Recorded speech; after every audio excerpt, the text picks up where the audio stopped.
Aussi, bonjour, je suis Richard Mathis, gynécologue obstétricien, vice-président exécutif de Gynécologie sans frontières. Et donc, je vais vous présenter aujourd'hui les conséquences des violences conjugales sur la santé des femmes au niveau gynécologique et obstétrical. Alors, tout d'abord, pour un rappel, il faut savoir que ça concerne toutes les femmes, hein, il n'y a pas de dépistage ciblé possible, ça concerne toutes les classes socio-professionnelles. Et ça concerne donc aussi tous les couples. Donc, il y a quelques facteurs de risque comme l'infidélité, les divorces, les conflits à propos des enfants, mais aussi lorsqu'il existe déjà de la violence sociale avec le chômage, la précarité.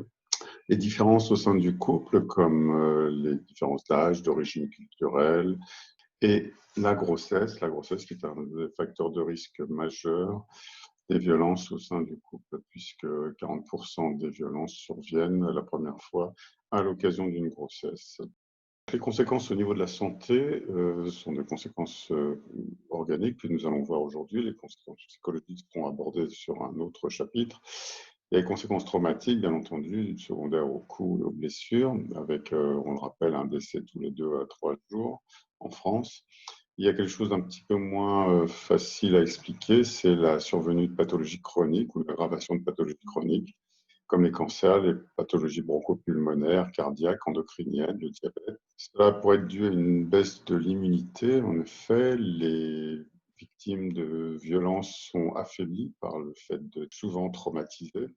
Et donc, ces femmes victimes de violences sont affaiblies vis-à-vis de leur agresseur, mais aussi affaiblies vis-à-vis des agressions extérieures, comme les infections, le cancer. Donc, ça a été parfaitement démontré dans l'étude de Felitti qui date de 1998 et qui met en évidence chez les patients ayant subi 4 traumas, pas forcément dans le cadre des violences conjugales, mais dans tout ce qui peut être psychotraumatisant. Eh ben, on voit les odds ratios de toutes les pathologies sur la colonne de gauche qui ont été augmentées, en particulier les bronchopneumopathies, le diabète, les cancers, les coronariopathies, etc. Les conséquences gynécologiques et obstétricales, on va commencer par les gynécologiques. Eh ben, il y a tout d'abord les lésions de la sphère gynécologique qui peuvent être secondaires à des agressions sexuelles. Il y a aussi la cohorte des douleurs pelviennes chroniques qui sont une grande cause de consultation en gynéco, souvent attribuée à l'endométriose ou à d'autres pathologies. Encore faut-il avoir posé la question dans les antécédents si la patiente a été victime ou non de violence. Et bien souvent, on est surpris de voir que dans ces douleurs pelviennes, il y a des notions d'agression sexuelle qui peuvent tout à fait expliquer la survenue de douleurs psychosomatiques pelviennes par la suite. Il y a aussi, dans le cadre de consultations d'infertilité, de fausses couches à répétition, donc qui peuvent être des points d'appel pouvant faire évoquer la présence de violence au sein du couple. Il y a bien entendu les troubles de la sexualité, parce que souvent, dans les violences conjugales, il y a des agressions sexuelles, des viols, ce qui ne permet pas donc d'avoir une sexualité parfaitement épanouie, donc avec des douleurs lors des rapports qu'on appelle dyspareunie. Les troubles de la continence sont aussi un signe d'appel, en particulier s'il y a survenu une incontinence anale ou urinaire chez une femme qui, sans facteur de risque a priori, développe cette incontinence. C'est une forme de défense, comme l'obésité d'ailleurs, qui est aussi présente souvent chez les victimes de violences conjugales. C'est une forme de défense vis-à-vis de l'agresseur d'avoir une incontinence ou de se rendre sans les dire, disons, pour ne pas être agressé. Alors, les conséquences obstétricales se révèlent souvent pendant la grossesse. Donc, on a décrit les fausses couches à répétition, souvent des suivis de grossesse altérés avec des déclarations tardives, un dépistage qui n'est pas fait, un suivi qui est mal fait. On a souvent aussi des grossesses non désirées avec des demandes d'IVG, soit de la part de la victime, soit de la part de l'auteur. Donc, il est important en orthogénie que la question soit posée, puisqu'il y a aussi, là, dans ce cas de figure, beaucoup de notions de violence au sein du couple. Pendant la grossesse, on constate souvent une prise de poids moindre chez les femmes enceintes et persistance aussi des toxicomanies, comme le tabac, l'alcool, pendant la grossesse. On a décrit de façon scientifique, prouvé une augmentation du retard de croissance intra-utérin, de la prématurité et des pathologies d'urgence de l'obstétrique que sont l'hématome rétroplacentaire et la rupture utérine, qui sont des pathologies à risque élevé de mort fœtale et de mort maternelle. Et d'ailleurs, on constate qu'il y aurait 16% des morts maternelles, c'est-à-dire des femmes qui meurent à cause de leur grossesse, qui sont dues aux violences conjugales. Donc, ces morts maternelles sont des morts inévitables, évidemment, puisqu'il suffit de dépister pour essayer d'éviter la survenue du passage à l'acte. D'ailleurs, ce passage à l'acte, avec le risque de décès chez les victimes de violences conjugales, à deux périodes à haut risque, c'est lors de la séparation du conjoint, il y a un risque de passage à l'acte, et en période postnatale, c'est-à-dire après l'accouchement. Il faut connaître, au-delà de ces complications obstétricales, en particulier la transparence psychique. La transparence psychique, c'est un phénomène qui survient vers le 7e mois de grossesse, qui, par la physiologie de la grossesse, fait que la patiente retrouve des souvenirs qui ont été enfouis, oubliés.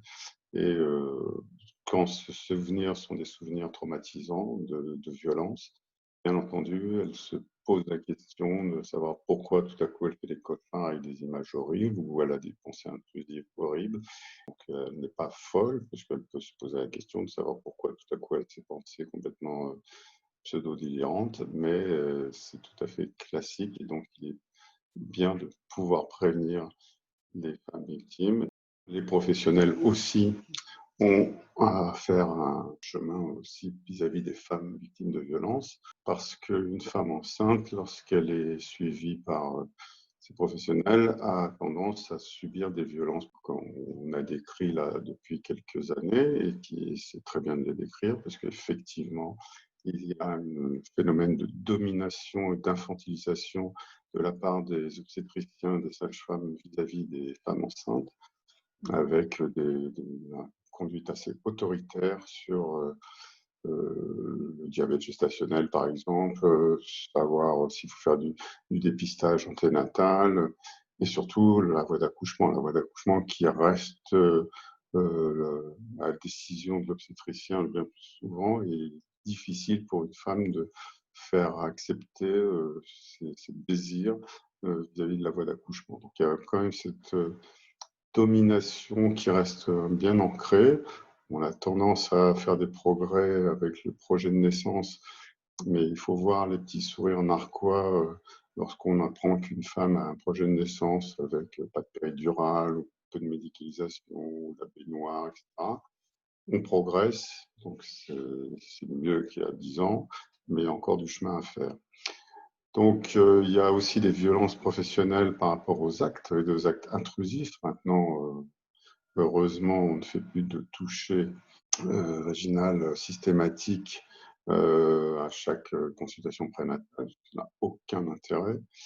On fait un geste, que ce soit un TV ou une échographie transvaginale, d'avoir l'autorisation de le faire, de prévenir la patiente des gynécos qui insultent leurs patientes sous prétexte qu'elles ont pris trop de poids à leur goût pendant la grossesse, qui se font traiter de grosses vaches, de choses comme ça, je ne comprends même pas comment ça peut exister d'ailleurs. Bref, il y a aussi cette façon d'être quand on a une patiente obèse, parce qu'effectivement, ça rend les choses plus difficiles pour le praticien. Mais de là à souffler, à soupirer, à faire mention du fait qu'on ne voit rien parce qu'elle est trop grosse, tous ces discours sont humiliants, dégradants. Et pour une femme qui n'a pas subi des violences, c'est déjà pénible, mais pour celle qui a subi des violences, c'est encore plus pénible et plus difficile à subir. Pendant l'accouchement, là, c'est aussi un théâtre de violence assez physiologique, j'allais dire, parce que la scène est violente par définition. L'accouchement, le sang, le bruit, les, les urines, etc. Tout ça est assez violent visuellement. Et le bruit, les invectives des sages-femmes pour les madames, tout ça, tout est fait sous le ton autoritaire. on s'améliore. Effectivement, ça, c'est quelque chose d'extrêmement pénible à vivre, même si on n'a pas vécu de violence dans sa vie. Et si on en a vécu, c'est extrêmement difficile de se retrouver dans cette situation en position gynécologique qui est plutôt une position dégradante et en mode dominé, avec des gynécos ou des sages-femmes qui ordonnent et qui stimulent, soi-disant pour coacher, mais je ne sais pas si c'est vraiment la bonne solution de crier sur quelqu'un pour l'encourager. Et qui vont dire si vous ne poussez pas, on va être obligé de faire une césarienne, on va appeler le méchant obstétricien qui va faire des forceps. Enfin, tous ces discours sont vraiment à proscrire. Et d'ailleurs, on constate, quand on parle avec les équipes, que certaines patientes qui ont tout pour accoucher normalement, un bassin parfaitement perméable, un périnée parfaitement souple, n'arrivent pas à accoucher sans césarienne ou sans forceps. Eh ben, il suffit de poser la question, on sera bien surpris de voir la fréquence des réponses positives au fait qu'il y a eu des violences dans les antécédents. Il n'y a aucun risque à poser la question, on ne risque pas de traumatiser la patiente à poser la question. Par contre, c'est plutôt traumatisant de ne pas la poser, ça veut dire qu'on laisse volontairement cette femme dans son enfer et dans son silence. On cautionne en quelque sorte le fait que ça ne nous intéresse pas. On ignore donc cette violence. On ignore le fait qu'on pourrait être amené à sauver cette patiente en signalant une personne en danger. Il faut savoir que les femmes enceintes sont des personnes vulnérables au sens de la loi, comme les handicapés, comme les personnes âgées, comme les mineurs. Qu'on a le droit de lever le secret professionnel et de signaler quand on a une femme enceinte victime de violence qu'on estime en notre âme et conscience qu'elle est en danger, même si elle ne veut pas qu'on la signale. Bien entendu, c'est mieux d'avoir son accord et de le faire avec elle. Mais on peut être amené à le faire sans son accord. Donc le rôle des sages-femmes et des médecins gynéco-obstétriciens qui s'occupent de la santé des femmes, c'est de dépister systématiquement les violences, d'évaluer leur gravité, et puis aussi de conseiller, d'orienter ces patientes. Alors, comme il n'y a pas de signe d'appel, il faut poser la question. La question, on se la fait à soi-même. C'est toujours comme dans les questions tabous. Au départ, on n'osait pas poser la question du tabac il y a 30, 40 ans, après de l'alcool il y a 20 ans, après de l'incontinence. Bon, maintenant, il faut poser la question des violences. C'est une question taboue. Donc, au début, on n'est pas habitué, mais on va se faire.